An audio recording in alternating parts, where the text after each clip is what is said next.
It's Lurkey Time. Tom Turkey ran away, but he just came home. Well, folks, I did the unthinkable. I caught coronavirus. I am very tired. I am very cold, which is why I am wrapped in a blanket right now. And I'm in a grumpy mood, so I'm going to talk about something that I'm not too fond of. And that thing is Thanksgiving. You see, I don't like Thanksgiving for three big reasons. You know, number one, the lies that surround it. Number two, the food. And number three, the racism. You see, if you opened up a textbook in the United States, you would find out that Thanksgiving is just based on the Native Americans and Pilgrims, and they were best friends, and that the Native Americans totally weren't brutally murdered and pushed further and further west throughout American history to ensure the bullshit idea that is manifest destiny. But of course, just like always, our American textbooks are filled with lies. But honestly, without the bastardized version of American history, we wouldn't have Disney's greatest film, Pocahontas. But you see, Thanksgiving is a story of triumph, survival, and overcoming differences. When the Pilgrims landed on Plymouth Rock, they didn't know how to fucking farm.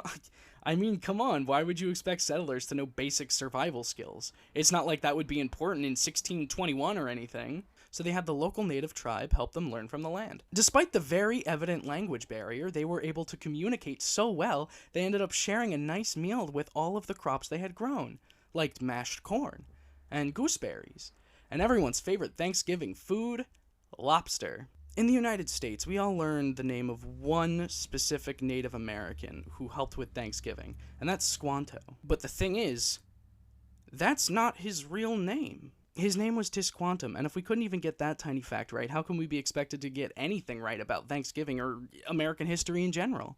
He was taken from his home and sailed back over to Spain where he was going to be sold into slavery, but the Catholic Church, for once in history doing the right thing, was like, nah man, you gotta send him back. But when he got back to Massachusetts, he found out his entire tribe was decimated by a fucking disease. Well, that makes me feel good, doesn't it? So the settlers stole land from native tribes, sold some people into slavery, and eventually committed genocide for over 300 years.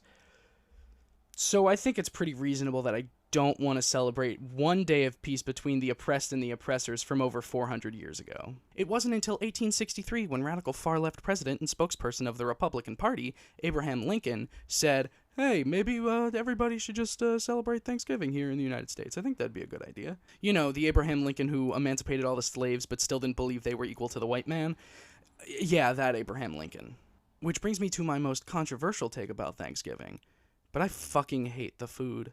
It's boring, it's dry, and it's just flat out not good. Turkey, it's always bone dry, there's always way too much, and it's just a bigger and worse chicken. Bonk, go to turkey jail.